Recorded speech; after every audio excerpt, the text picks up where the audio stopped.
Imagina que agarras del brazo a la persona más fuerte que conoces. Un levantador de pesas, un luchador amateur, ese tipo que carga el refrigerador, él solo cuando alguien se muda. Ahora imagina que esa misma persona se cruza cara a cara con un neandertal completamente promedio, ni siquiera uno especialmente fuerte para su especie. Y pierde. No pierde por poco. Pierde feo. Pierde rápido. Y probablemente termina en el suelo antes de entender qué pasó. Porque el ser humano más fuerte que ha existido en la historia de nuestro género no fue ningún atleta olímpico, no fue ningún gladiador, no fue ningún guerrero legendario de ningún libro de historia. Fue tu primo evolutivo de hace 50,000 años, el que vivía en cuevas, cazaba mamuts y que la cultura popular decidió pintar como un bruto peludo sin cerebro. ¿Cómo puede ser que una especie más baja que nosotros en estatura, sin gimnasio, sin proteína en polvo, sin suplementos, sin siquiera cocinar la carne con la misma eficiencia que nosotros, haya terminado siendo físicamente superior a cualquier humano moderno que puedas imaginarte hoy? Y si eran tan fuertes, tan resistentes, tan capaces, ¿por qué perdieron? ¿Por qué ya no queda ni uno solo caminando por ahí? Y en cambio, aquí estamos nosotros, los débiles, los que necesitamos gimnasio 3 veces por semana para levantar lo que ellos cargaban sin pensarlo 2 veces. Yo soy Grook y tengo que confesarte algo. Yo también pensaba que lo de cavernícola súper fuerte era puro cliché de caricatura, una exageración de dibujos animados para hacer reír. Pero cuando empecé a investigar los datos reales, los estudios de huesos, las comparaciones científicas, se me quedó una ceja completamente levantada, porque esto no es exageración de guión, esto es ciencia dura y es más loco que cualquier mito que te hayan contado en el colegio. Así que vamos a desenterrar literalmente por qué el neandertal promedio le hubiera ganado un pulso a cualquiera de nosotros sin ni siquiera despeinarse y por qué, aún así, terminó perdiendo la partida más importante de todas. Empecemos por lo más básico de todo, los huesos. Los huesos de un neandertal no se parecían en nada a los tuyos, aunque compartamos casi el 99% del ADN. Eran huesos más densos, con paredes de hueso compacto mucho más gruesas, un fenómeno que en ciencia se llama hiperostosis y que en cristiano significa una sola cosa. Su esqueleto estaba construido para aguantar golpes, caídas y forcejeos que a nosotros nos partirían literalmente en dos. No es una forma de hablar. Hay estudios que calculan que un fémur neandertal podía soportar más del doble de fuerza de flexión antes de romperse comparado con el fémur de un humano moderno. Tu esqueleto, el mío, el de cualquiera que esté viendo esto ahora mismo, es el esqueleto de alguien diseñado para sentarse en una silla de oficina 8 horas al día. El de ellos era el esqueleto de alguien que forcejeaba cuerpo a cuerpo con un bisonte y salía caminando. Y eso es solo el hueso. Ahora súmale el músculo. Hombros anchos, brazos relativamente cortos, pero increíblemente gruesos. Y algo que a los paleontólogos les encanta estudiar: los puntos de inserción muscular, es decir, los lugares exactos donde el músculo se conecta al hueso. En los esqueletos neandertales, esos puntos están mucho más marcados, más desarrollados que en los nuestros. Y eso, en términos prácticos, significa palanca. Significa potencia bruta concentrada en movimientos cortos y explosivos. Algunos cálculos basados en estos puntos de inserción estiman que un neandertal promedio podía tener entre un 25 y un 50% más de fuerza de agarre que un humano moderno promedio. Y ojo, no estamos hablando del neandertal más fuerte de la tribu, del campeón, del que todos admiraban.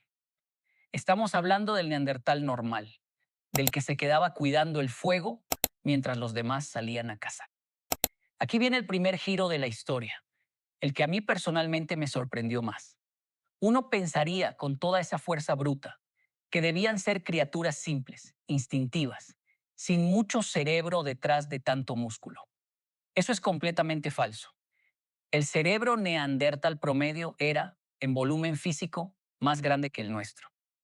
No te estoy diciendo que fueran más inteligentes, porque el tamaño del cerebro por sí solo no funciona así de simple. Hay mucho más en juego que centímetros cúbicos.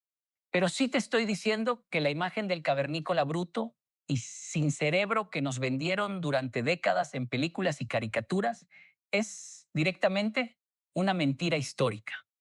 Tenían cerebros grandes y cuerpos diseñados para el combate cuerpo a cuerpo al mismo tiempo. La combinación que ningún guionista de película de acción se atrevería a poner en pantalla porque sonaría exagerada. Si a ti también se te quedó una ceja levantada con este dato, quédate, porque esto se pone todavía más interesante y de paso, ya sabes, dale a esa campanita para que no te pierdas la próxima vez que te vuele la cabeza así.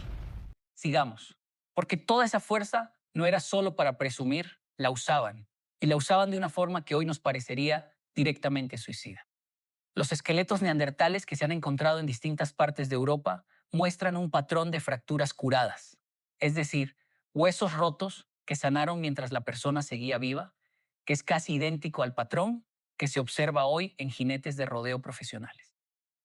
Costillas rotas, cráneos golpeados, hombros dislocados una y otra vez a lo largo de toda una vida.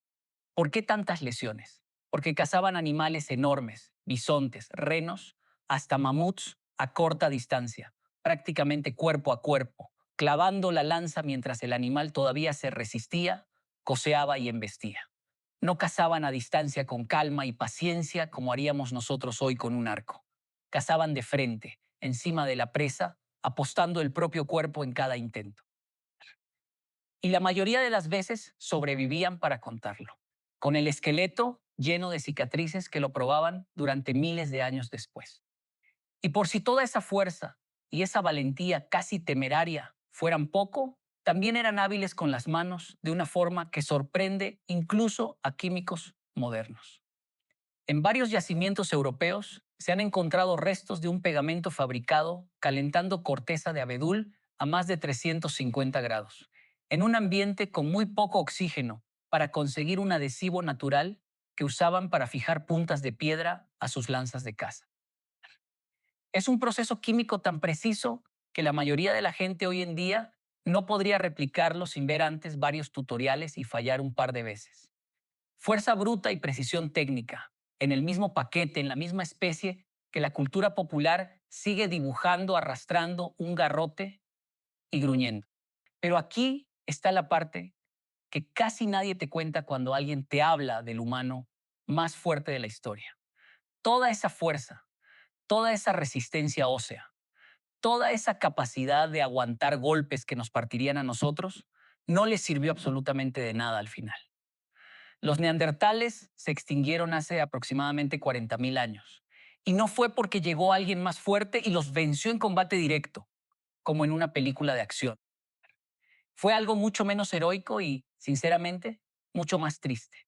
Vivían en grupos pequeños, dispersos por el territorio, y su diversidad genética ya era preocupantemente baja, incluso antes de que nuestra especie, Homo sapiens, apareciera en escena. Un mal invierno, una enfermedad que se propagaba rápido en un grupo pequeño, unos años seguidos con pocos nacimientos. Y un grupo entero de decenas de personas podía simplemente desaparecer del mapa para siempre. No perdieron una gran guerra contra nosotros.